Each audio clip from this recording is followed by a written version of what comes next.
Morning में साधना study with साधना में एक बार फिर से आप सभी का स्वागत है। आज हम देखेंगे नायलॉन के बारे में। हमने क्या क्या वस्त्र विज्ञान में जो पढ़ रहे थे, वस्त्र विज्ञान में हमने कपास पढ़ लिया, लिनन पढ़ लिया, ऊन पढ़ लिया, रेशम पढ़ लिया, रेयॉन पढ़ लिया। अब हम क्या पढ़ेंगे, मानवकृत रेशम नायलॉन के बारे में जानेंगे। अगर आप नायलॉन को पढ़ लेते हो उसके बाद से हमारा जो इम्पोर्टेंट चैप्टर है वो यहाँ तक सीमित खत्म हो जाता है। उसके बाद से हम पढ़ेंगे बुनाई। तो आज हम पहले देखते हैं नायलॉन के बारे में। ठीक है, नायलॉन क्या है। नायलॉन के उद्गम और इतिहास के बारे में जानेंगे। तो नायलॉन क्या है, एक ताप सुनम्य संश्लेषित रेशे माने जाते हैं। ठीक है, ताप सुनम्य या संश्लेषित रेशे के नाम से जाने जाते हैं। इसके उद्गम एवं इतिहास के बारे में जानते हैं। जो नायलॉन है, नायलॉन ताप सुनम्य या संश्लेषित रेशे आधुनिक युग का वैज्ञानिक चमत्कार कहा जाता है। अगर पूछा जाए कि आधुनिक युग का वैज्ञानिक चमत्कार किस रेशे को कहते हैं, तो नायलॉन को कहते हैं। ठीक है, नायलॉन केवल रासायनिक तत्वों का प्रयोग, नायलॉन में क्या हुआ है, 100% पूरा रासायनिक तत्वों का प्रयोग हुआ है। जैसे कि हम लोग देखे थे, नायलॉन में क्या है, केवल पूरा 100% रासायनिक का प्रयोग हुआ है। क्योंकि हम लोग पहले देखे थे कि जो रेयॉन था उसमें 50% सेलुलोज था, 50% रसायन का प्रयोग हुआ था। तो वह पूर्ण रूप से अगर मानवकृत नहीं था, कृत्रिम पूर्ण रूप से नहीं था उसमें, क्योंकि कुछ वानस्पतिक भी प्रयोग हुआ था। लेकिन जो हमारा नायलॉन का यह पूरे 100% रासायनिक तत्वों के प्रयोग से बना हुआ है। ठीक है, यह क्या होता है, काफ़ी मजबूत, टिकाऊ, अस्तित्व, चमक, कार्यक्षमता, विलक्षण, प्रतिस्पंदता, तन्मयता के बराबर कोई रेशा नहीं माना जाता। इसमें जितने भी क्वालिटीज़ होते हैं, जितने भी अच्छे गुण होते हैं, सारे इस रेशे में विद्यमान होते हैं। क्योंकि इसमें कोई परेशानी नहीं होती है, जब मर्जी तब इसे धो के पहनो, कोई प्रॉब्लम नहीं, कैसे भी पहने जल्दी से ख़राब नहीं होता, सस्ता टिकाऊ भी होता है। इसमें धुलाई चाहे जैसे कि लचक, प्रतिस्पंदता सब कुछ विद्यमान रहता है। इसके अकॉर्डिंग कोई रेशा नहीं होता है। ठीक है, इतना आप लोगों को समझना है। इसकी देखभाल क्या होती है, अधिक सरलता से हो जाती है। अगर पूछा जाए कि नायलॉन के जो रेशे होते हैं उनकी देखभाल कैसे होता, तो उनकी देखभाल जो होते हैं अधिक सरलता से हो जाते हैं। ठीक है, ज़्यादा परेशानी नहीं होती है। अब हम देखते हैं क्या होता है आगे। नायलॉन के अन्य नाम के बारे में जानेंगे। ठीक है, क्या जानेंगे, नायलॉन के अन्य नाम। इसे क्या क्या कहते हैं, जादुई रेशा के नाम से भी जानते हैं, सुगम जीवन रेशा के नाम से भी जानते हैं, स्त्री की आवश्यकता नहीं पड़ती इसमें, और यह ताप सुमन रेशा भी जानते हैं, सुनम। जैसे कि देखिए नायलॉन क्या है, इसमें स्त्री नहीं करना पड़ता है, कपड़े को प्रेस नहीं करना पड़ता है। आप जैसे भी इसे क्या कहें वैसे पहने, जैसे भी धो पहनो के नाम से भी जानते हैं, मैजिक फाइबर के नाम से भी जानते हैं, इजी लाइफ फाइबर के नाम से भी जानते हैं। इसके आप प्रयोग कर सकते हैं चाहे जैसे, और कोई प्रॉब्लम नहीं होता। ठीक है, आराम से पहनिए। और जितना भी आविष्कार हुआ है हमारे 20वीं शताब्दी का जो चमत्कार है वह हमारा नायलॉन है, और 19वीं शताब्दी का चमत्कार रेयॉन माना जाता है। ठीक है, इतना आप लोग याद रखिएगा। ठीक,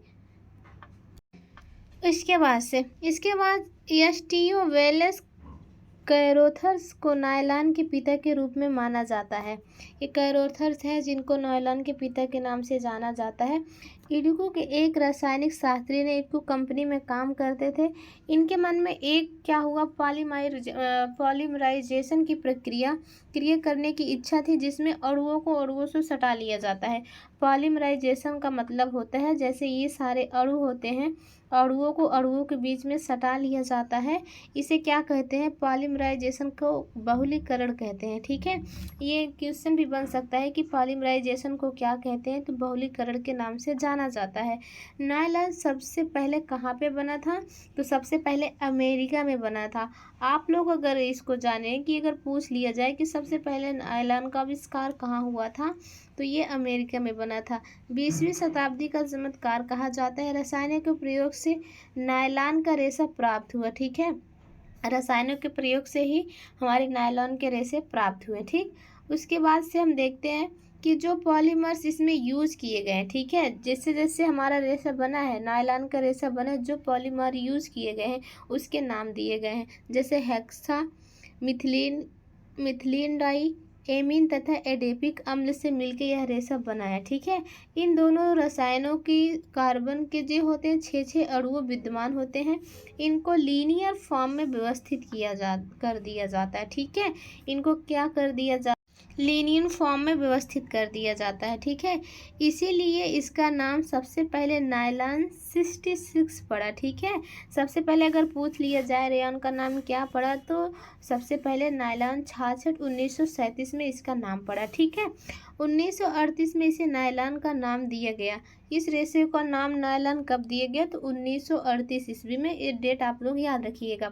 1940 ईस्वी में इसके बने कपड़े मार्केट में आने लगे। अगर पूछा जाए कि नायलॉन के कपड़े मार्केट में कब आने लगे, तो 1940 में आने लगे। इसकी लंबाई प्लस मोटाई मानव पर निर्मित होती है क्योंकि मानव द्वारा ये रेशे तैयार किए जाते हैं। तो इसकी मोटाई, इसकी लंबाई, इसके जो भी होते हैं वो सब मानव के द्वारा ही, मानव की इच्छा के अनुसार निर्भर होते हैं। ठीक है, तो इसकी कोई वो नहीं है।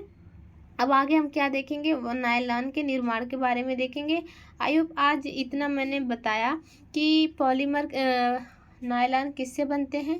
तो नायलॉन जो होते हैं रसायनों के तत्वों से मिलकर बनते हैं। पॉलीमराइजेशन की प्रक्रिया होती है। पॉलीमराइजेशन हिंदी में क्या कहते हैं, बहुलीकरण कहते हैं। इस नायलॉन को बनाने में अणुओं को सटा देते हैं, जिसकी सतह चिकनी होकर धूल कण जो मिट्टी होते हैं उसमें नहीं जमते हैं, जल्दी से गंदे नहीं होते हैं। और सबसे पहले नायलॉन का नाम क्या रखा गया, तो नायलॉन 66 रखा गया। इसकी वजह से 1938 में इसे नायलॉन नाम दिया गया। 1940 में इनके बने कपड़े मार्केट में आने लगे। इतना आप लोगों को याद हो गया, क्योंकि मैं जितना पढ़ा रही, एक शॉर्ट नोट में पढ़ा रही हूँ। अच्छे से जितना पूछा जाता है, ज़्यादा कोई ज़रूरी नहीं है। आई होप आपको हमारी क्लास अच्छी लगी होगी। अगर थोड़ा सा भी अच्छी लगती है तो कमेंट, लाइक, शेयर, सब्सक्राइब करना ना भूलिए प्लीज़। अगर इतने लोग देखते हैं तो थोड़ा थोड़ा अगर एक एक लोगों, दो दो लोगों को शेयर करेंगे तब पर भी ये ज़्यादा हो जाएगा, और हमें भी पढ़ाने की बहुत सारी इच्छा होगी और अच्छे से हम पढ़ाएंगे आप लोगों को। कोई शिकायत का मौका नहीं मिलेगा। और हाँ, हम टेस्ट सीरीज़ भी स्टार्ट करेंगे, क्योंकि हमारे टीजीटी का जैसे ही डेट आ जाएगा तो हम मौका नहीं मिलेगा, टाइम नहीं मिलेगा पढ़ने के लिए। तो आज के बाद आज यहीं तक। बहुत बहुत धन्यवाद आप सभी को। Thank you.